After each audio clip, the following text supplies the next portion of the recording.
Hello everyone, I'm Surabhi. Welcome to my channel. So few days back on my Facebook page, I shared this project. So we did a small unit study for about Pete Mondrian. He was an artist, a painter, and we did a small storytelling about him. And then understanding why he only painted squares, why he used only primary colors, and what was his journey. And in that unit study, we did this project where my girls did a cross stitch with the with the rectangles and squares using the primary colors. So this was the picture I posted on my Facebook, and now my friends asked that, how did you teach cross stitch and it's so hard, and how are kids to do it? So that's what I thought, that I'll share my story of the stitching thing with my kids, because this did not happen in one day. Okay, it's not that you buy this plastic mat and you give the wool and kids will learn cross stitching easily. No, it's actually a lot of hard work if you look from the kids perspective, because it's a lot of motor skills and a lot of patience and a lot of precision here. Okay, so if you just give a child this one stitch, it will not work. It's my experience. And this we are doing in 2021. I mean, we did last year in December. But teaching stitching to my kids, simple stitch, or making the buttons, or how to put thread in the needle and all that we started in 2018.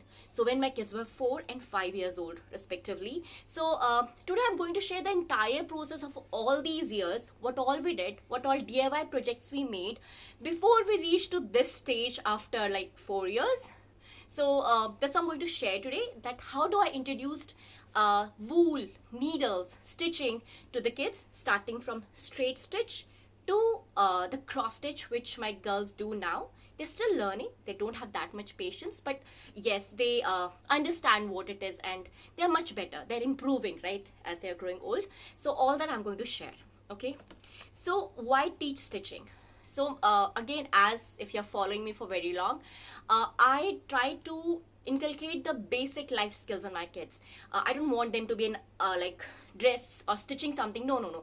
I just want them that when they start living independently, they should know how to stitch their buttons and how to mend their clothes, like t-shirt phat gayi, salwar phat gayi, whatever. They should know basic stitching, and they should know that again, buttons and everything. That was my basic intention. And then cross stitch and all, it becomes a hobby if they want to pick up. So that was the intention from very beginning for my kids. So when and then in this age, when they're like 4, 5, 6, 7, 8 year old, their motor skills are still developing. Their focus, attention span, precision, this all is still developing. So stitching is one of the activities which is very calming, very colorful, because you can give any color wool, and again, lot of like time pass kind of things. When you are doing storytelling, they can, it keeps their mind busy. So stitching is not just one activity, it's a group of many activities, can be used in different ways, and I have done almost everything. So that's all is a story behind why did I introduce stitching to my kids. So let's start from the very basic. So I have already created a video of introduction of basic handwork skills when my kids were like actually 4, were earlier than 2018, was when I taught them how to make pom-poms. Because when you get a wool, right, like kids have never handled threads. Again, I'm telling, we start with wool, because wool thread is harder. I mean, hard in the sense it's thicker and softer in a way, better than the normal threads which you use for stitching, because kids are little, their hands are little, their hands can get cut with a normal thread because it's literally, hard. And the needles also, I was not comfortable giving the proper needle that time to my kids. So we started with making pom-poms, where they learn how to handle wool, how to, make it round. So I made a video already, but still giving you an example. Like, this is a cardboard one, and you take a wool and wrap around, and then you make a pom-pom. So I'll share the link of how did we do it exactly. But this is what I started using wool, introduced to my kids, that how do you handle wool, just this basic arm, shoulder, and getting used to the stuff as wool. Because when you introduce any new material to kids, be it blocks, manipulators, wool, thread, they will play for it for some time. You know, they will be curious about it. So let that love develop. Do not give ki हाँ पहले दिन ही wool दे दी तुम ये activity करो. It doesn't work. So the first day when I gave them wool, I let them roll it around, showed them how to make a pom pom, and once they were like done playing with wool, we went to straight stitch. So what is straight stitch? Again, normal stitching. This is not like in t-shirts. This is not because they are done by machine, so you get back and front. But straight stitch, which I usually do for mending the clothes of my kids. So how do you teach that? So I have just taken a cardboard, okay, and again cardboard, not cloth, because cloth is like flimsy to hold for little kids, even the kids who are starting. This like sturdy one, doesn't, you know, break easily, it doesn't confuse kids, and it's like sturdy thing, not plastic. So if you have ordered this kind of sheets, you have to hold on. They are like, if you pull them harder, they break, and they are like this. They fold like this. They are flimsy for kids. So start with the cardboards. So I have taken a cardboard, okay, and I have made holes like this, and then what I will teach is the kids how to make a straight stitch, because still they're not going to mend, okay. It's not like too close. They're just getting this understanding that you put here, then you go here. So okay, I'll go back and I'll show you. So yeah, first this is a plastic needle, because kids are little, they can't handle the thin needles. So, or if you can get the wool needle, basically you need to have wool needle. And if you get the metal wool needle, that's sharp but not very sharp, but you still need to keep it supervised. These are plastic needles, you can give unsupervised because they are not that sharpened, but see what is available. So first you this one I put from here, okay, and then a child has to go straight down, okay. So if you ask me why not straight lines, because if all the holes in straight line, it gets confusing for the child. If you go still fun, so you know, attention of the child is easy when it's like you see the difference. You go one step up, you go one step down. So if all in the straight line, it's more confusing. So I would prefer this kind of design. So you go. So what the child did is, it went from up to down. So normally what happens when you start, the child will again go and go up, okay. And then the first thing child has to learn, that if you go one time from top, next time you have to go from bottom into the next hole. This is the first step of stitching, that one time you go from up, one time you go from down. Where your thread ends, like now the thread is out, so you have to go inside. Now your thread is at the back, so you have to go from the back, okay. So if you say, if the front is getting straight lines, your back will be little slanting lines. That's a neat kind of stitch. Child will ask, why can't I go from here to here? You can go from here. Here you also like make a diamond at the back, but that is usually not considered a good style of stitching. And I find with my kids, it's like they respond to one corresponding much better. So like one go up, then you go down. Then instead of going here, you have to go back. So, you know, this is the basic, and then it needs precision. Precision in that focus, that, you know, you have to go to the next empty hole. You do not go to this. You missed a hole. And if you have come down, you have come out down, you have to go back from down. You cannot just go back from up directly. So it should not. So if you had a cloth or some plastic sheet, you know, they will go like this and it will become like this. So if a cloth will become like, if this is, it will become like this. So with a cardboard, that is a benefit, that there's a lot of scope of error and fixing it again. You know, it doesn't become a mess because it's sturdy. So like that, if you see, this is the basic first stitch where the child learns that back goes slanting and front goes straight. So like that, you can complete a diamond. You can complete any shape, still the child gets comfortable. I'm just giving one example, but just try to, inducing, try to make slanting ones, because it's easy to follow, one step down, one step down. If all are like, if it's having a straight line like this, then child might mess up, you know. So just keeping the first level very easy. Next time you can draw a triangle, you can draw square, whatever shape, you can, you know, increase the size, anything. Just making the child comfortable with the concept of stitching. So that is the first level of stitching which I taught to my kids. So once we are done with this thing, and then we started with cross stitch concept. So in cross stitch, again I did a DIY, because again this maths and all come very later. I need a sturdy thing. So again I have taken a cardboard, and you see I have digged holes, okay, and then again I have taken a thread and a needle, okay. So this time I will tell a child, you are not going straight, okay, you are going to go cross. So I have come out from here. So first the child has learned that if you come out, you have to go inside. The child knows it. But now you do not go straight, you go cross. So I go like this, I come back out. Now I go down, okay, I go down, I come up, and now I build another cross. So again, if the front is cross, the back is straight. You see that? So again, now I have to go straight. So back you should see straight lines, and the front you should see cross. Okay, I go like this, all right, and then again you can go square also, like this, and I go straight. Basically, it will not be slanting line. In the straight stitch, the back was slanting, okay, but in the cross stitch you will see only straight lines, okay. So some people, I mean some kids can go slanting, slanting, slanting, slanting all up, and then one cross. That's completely fine. I used to do all these things when I was little, and that's still okay. But the child gets a concept that what is cross stitch and what is straight stitch, why it is called a straight line and why it's called a cross line, okay.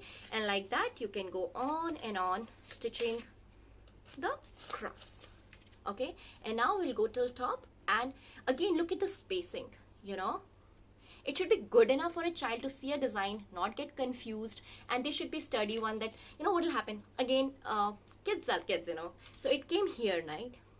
They will again go back from here and do like this or something like this, and I have to go back to tell them, no, see, I need a straight line in the front. So it takes some time to register motor skills and patience. So also what they do is at the back also they try to go cross, that, you know, I go cross like this, and then I go cross next, you know, kids.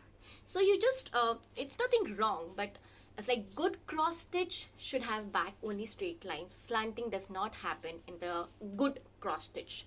I mean, that's what I learned. See, I'm not a professionally trained person. This is what I learned as a kid. I'm just trying to teach those things. So yeah, if you have some other way of doing, that's fine, but this is what my way, and this is how I told them that if you're not seeing straight lines at the back, there's something goof up in your cross stitch, so be careful. So that is a basic cross stitch which I taught. Now go to the next level, is making lines of cross stitch. So now child is comfortable doing a vertical cross stitch, or what you can call it like horizontal cross stitch. Yeah, it's comfortable. Now I am going to tell that how do you make 2 rows of cross stitch, just joining the cross stitch, no big deal, but let's increase the difficulty level slowly, you know, let the child get comfortable. So again, I have done it. You see the spacing is still big enough so that the child doesn't get confused between the holes. And what I was doing, let's do is different way this time. So you can do like this. That is my favorite way, that you go first all the zigzag, okay. I mean, there's no right or wrong way. I just like to see the neatness at the back. But first I do all, you see, I do all the slantings, assumingly.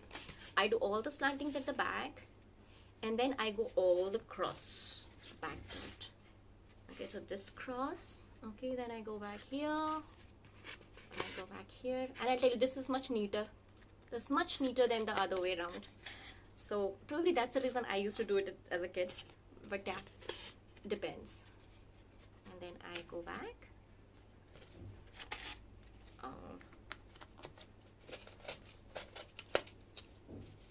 Yeah, I go back. And do like this. So see, if I do like one time all zigzag, and see now the back is so neat. There is no these lines also. So I used to do this thing as a kid, but I found it neat. So you can do anyway, but just it not be zigzag. not like some cross, no, that's a basic concept. If the front is cross, back has to be, or front is straight, back has to be slanting, vice versa.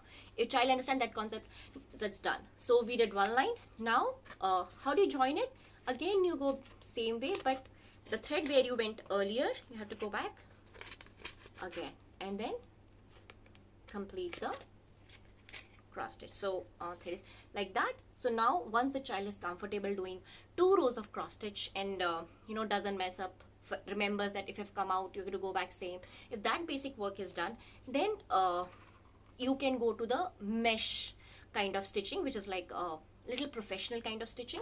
But again, there is some tips and tricks, because again, I'm talking about my kids who are just 7 and 8. So all, maybe your child copes are better and good enough. My kids are not. So this again a mat, a plastic mat you can get it on Amazon. I got it from a local store in my native in Hamirpur. So this is a plastic mat to get. It's a very big one, very flimsy, but I just got it and then I cut out pieces from it. Okay, like if you see, I have cut out pieces for this. Again, not overwhelming the child. So I'll show an example with this one. I have cut a very small piece of this one, and I'm going to teach the kids, like I'm going to explain how I made this one through this thing that once usme apne sare holes, you made the holes were wider, distancing was like all perfect. This is complicated. If you see the holes, they're very small, and so I mean, again, focus, precision, it's very, very hard for kids. So when you take this kind of mat, a small piece, do not if you see professionals, they go from here and just simply go like this, the small cross they make. Doesn't work with my kids. What I tell my kids, that we will make 4 by 4 or 3 by 3 squares. Like if you see in these ones, they have made 3 by 3 squares. You see, it's not like they've gone every whatever hole they have. So if you're here, you put one, you will count 3 holes slanting, because in cross stitch you're going slanting. So if I'm here, if you can see, I will count 3. 1 I'm here, 2nd I'm here, and 3rd I'm here. Yes, okay. So I'll go 3 holes slanting. You can go 4 holes slanting, depending again on the motor skills of your child.